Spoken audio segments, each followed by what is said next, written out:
बिस्मिल्लाहिर्रहमानिर्रहीम। अस्सलाम वालेकुम व्यूअर्स एंड सब्सक्राइबर्स। कैसे हैं हम आप? उम्मीद करती हूँ ठीक होंगे। आज हम खीर बनाएंगे।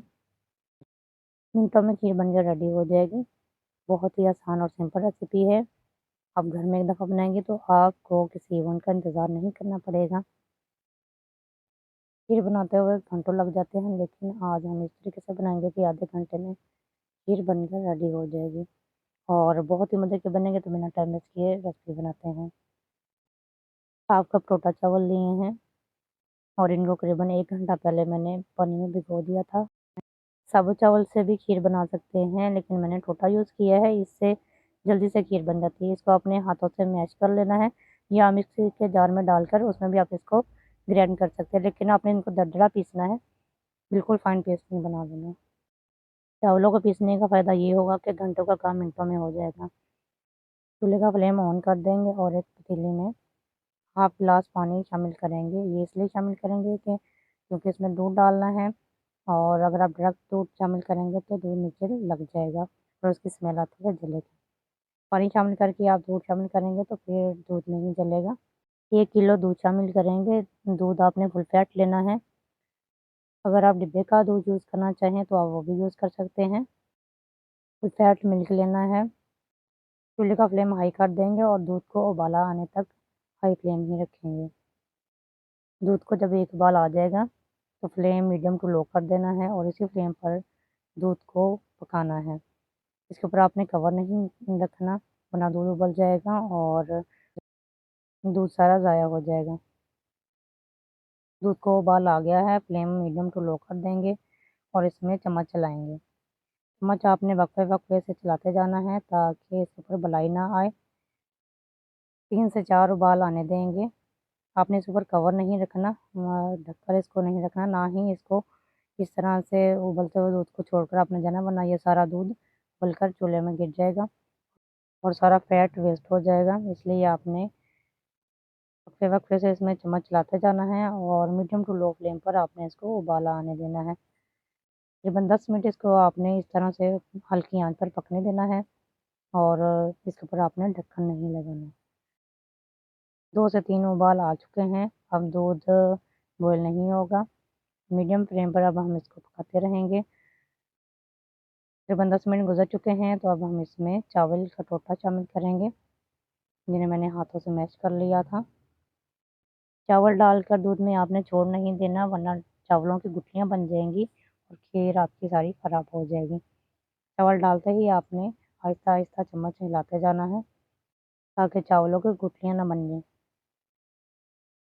चावल डालने के बाद दूध पकने लग गया, अब ये बाहर नहीं गिरेगा। अब इसमें कुछ नट्स शामिल करते हैं, जिनमें किशमिश और कोकोनट है, जिन्हें मैंने बारीक काट के लिया है, वो इसमें शामिल करेंगे। आप अपनी मर्ज़ी से भी कोई भी ड्राई फ्रूट शामिल कर सकते हैं और इसके साथ ही अब हम इसमें इलायची एसेंस शामिल करेंगे। अगर आपके पास साबुत इलायची है, छोटी इलायची, वो शामिल कर दें। अगर इलायची नहीं है तो आप उसमें इलायची पाउडर भी शामिल कर सकते हैं।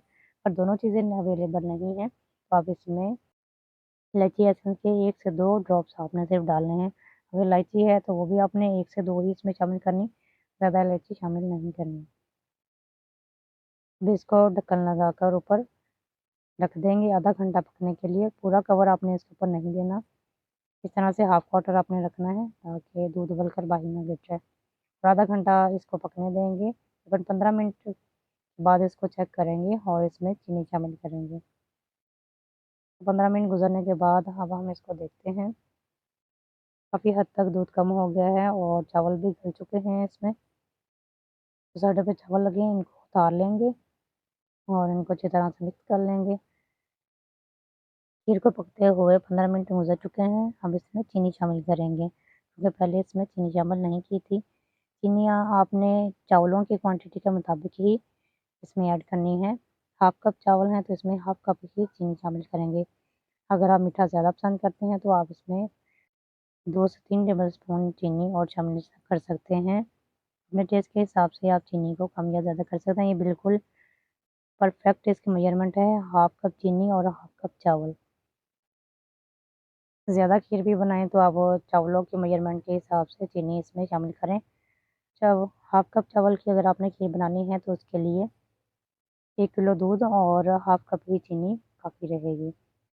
अगर ज़्यादा खीर बनानी है तो उसके लिए आपने तीनों चीज़ों की मेज़रमेंट ज़्यादा कर लेनी है। फिर इसके ऊपर आपने ढक्कन नहीं लगाना, इसको इसी तरह से पकने देंगे। अब इसमें जो सीक्रेट चीज़ शामिल करेंगे जिससे खीर का जो ज़ायका है बिल्कुल देखिए खीर जैसा बनेगा, वो है इसमें मलाई। दूध की मलाई शामिल करेंगे। अगर आप मलाई शामिल करेंगे दूध की तो आपको खोया या ड्राई मिल्क डालने की ज़रूरत नहीं पड़ेगी। बहुत ही क्रीमी खीर बनेगी। आपको इसमें ड्राई मिल्क या खोया शामिल करने की ज़रूरत नहीं पड़ेगी। 2 से 3 टेबलस्पून इसमें क्रीम के शामिल करेंगे, मतलब कि दूध की मलाई, ये बाज़ारी नहीं है। घर में दूध जो बॉयल करते हैं उसके ऊपर मलाई आती है, ये वही है। अब इसको इसी तरह से पकने देंगे और इसके ऊपर ढक्कन नहीं लगाएँगे। मलाई को इसमें अच्छी तरह से मिक्स कर लें। खीर करीबन रेडी हो चुकी है, अब इसके ऊपर कवर नहीं लगाएँगे और इसको तकरीबन 3 से 4 मिनट मज़ीद पकने देंगे। मलाई शामिल करने का एक फ़ायदा ये भी है कि इससे इसका जो टेक्सचर है बहुत ही क्रीमी होता है और इसमें खोया या आपको ड्राई मिल्क डालने की ज़रूरत नहीं पड़ेगी। खीर का टेक्सचर चेक करें, सिर्फ़ इतना ही इसको पकाना है, मज़ीद इसको नहीं पकाएँगे। तकरीबन 1 मिनट बाद चूल्हा बंद कर देंगे, खीर बिल्कुल रेडी हो चुकी है। चावल भी अच्छी तरह इसमें खीर के पकने की एक निशानी ये भी है जब इसमें बबल्स बनने लग जाएँ खीर में तो समझिए कि खीर बिल्कुल रेडी हो चुका है। फर्स्ट टाइम खीर बनाएँगे उनके लिए ये एक अच्छी टिप है। जब खीर में इस तरह से बबल बनने लग जाएँ तो समझिए कि खीर बिल्कुल पक गई है, इसको मज़ीद नहीं पकाना। चूल्हा हम इसका बंद कर देंगे और बस खीर हमारी रेडी हो चुकी है। करीबन आधे घंटे में खीर रेडी हो गई है और बहुत ही अच्छी थिक हो चुकी है, इसमें बबल्स बनने लग गए हैं। अब इसको एक प्लेट में कन्वर्ट कर देते हैं और इसके ऊपर थोड़ा-सा बादाम, पिस्ता जो भी आप गार्निश करना चाहें वो गार्निश कर दें। मैंने इसके ऊपर किशमिश, बादाम और कोकोनट पाउडर गार्निश किया है। आप अपनी मर्ज़ी से कोई भी इसमें ड्राई फ्रूट गार्निश कर सकते हैं। घंटों में बनने वाली खीर मिनटों में रेडी हो चुकी है। बहुत ही मज़े की लग रही है। आप अगर आप इस तरह से खीर बनाएँगे तो जब आप फर्स्ट टाइम भी बनाएँगे तो खीर परफेक्ट बनेगी। रेसिपी अच्छी लगे तो आप इसको लाइक और सब्सक्राइब ज़रूर करें। नेक्स्ट वीडियो तक के लिए मैं आपसे इजाज़त चाहूँगी। अल्लाह हाफ़िज़।